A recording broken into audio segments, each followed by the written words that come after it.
नमस्कार भक्तजनों, आइए आज हम कामिका एकादशी व्रत कथा का श्रवण करते हैं। हिंदू कैलेंडर के अनुसार सावन माह के कृष्ण पक्ष की एकादशी तिथि को कामिका एकादशी व्रत रखा जाता है। इस व्रत को करने से व्यक्ति पाप मुक्त होकर मोक्ष प्राप्त करता है। जो लोग कामिका एकादशी व्रत रखते हैं वे नीच योनि में जन्म नहीं लेते हैं। एक बार धर्मराज युधिष्ठिर ने भगवान श्री कृष्ण से सावन कृष्ण एकादशी व्रत की विधि और महिमा के बारे में जानना चाहा। तब भगवान श्री कृष्ण ने कहा कि उसे कामिका एकादशी कहते हैं। ब्रह्मदेव ने नारद मुनि को कामिका एकादशी की महत्ता बताई थी, जिसकी कथा कुछ इस प्रकार से है। एक समय की बात है, एक गांव में एक ठाकुर रहता था। वह बहुत ही क्रोधी स्वभाव का था। एक दिन उसका एक ब्राह्मण से झगड़ा हो गया। उस झगड़े के दौरान उसने ब्राह्मण की हत्या कर दी। बाद में क्रोध शांत होने पर उसे अपने किए पर बहुत पछतावा हुआ और उसने अपने अपराध के लिए क्षमा मांगी तथा उस ब्राह्मण के अंतिम संस्कार करने की अनुमति मांगी।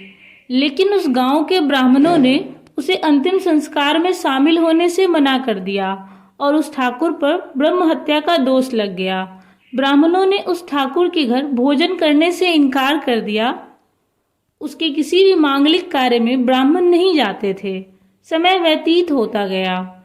एक दिन उसे एक मुनि मिले। उस ठाकुर ने अपने मन की व्यथा उनसे कही और पूरी घटना को सच सच बताया। फिर उसने ऋषि मुनि से पूछा कि ब्रह्म हत्या का पाप कैसे दूर होगा। तब उस मुनि ने कहा कि तुम कामिका एकादशी का व्रत रखो। यह व्रत सावन मास के कृष्ण पक्ष की एकादशी को किया जाता है।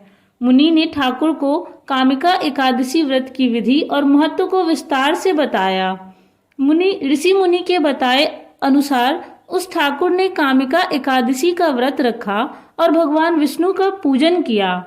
रात्रि के समय वह भगवान विष्णु की मूर्ति के पास शयन कर रहा था। तभी स्वप्न में उसे श्री हरि के दर्शन हुए। भगवान विष्णु ने उसे ब्रह्म हत्या के दोष से मुक्त करके क्षमादान दिया। जो लोग कामिका एकादशी की रात में अपने पितरों के लिए दीपक जलाते हैं, उनके पितर लोक में अमृत के समान पुण्य प्राप्त करते हैं। कामिका एकादशी के व्रत महत्व को सुनने वाले भी पाप से मुक्त होकर वैकुंठ जाते हैं। ब्रह्मदेव ने नारद से कहा कि जो भी मनुष्य कामिका एकादशी का व्रत करता है और घी का दीपक जलाता है, उसे स्वर्ग लोक में स्थान प्राप्त होता है। वह पाप से मुक्त हो जाता है।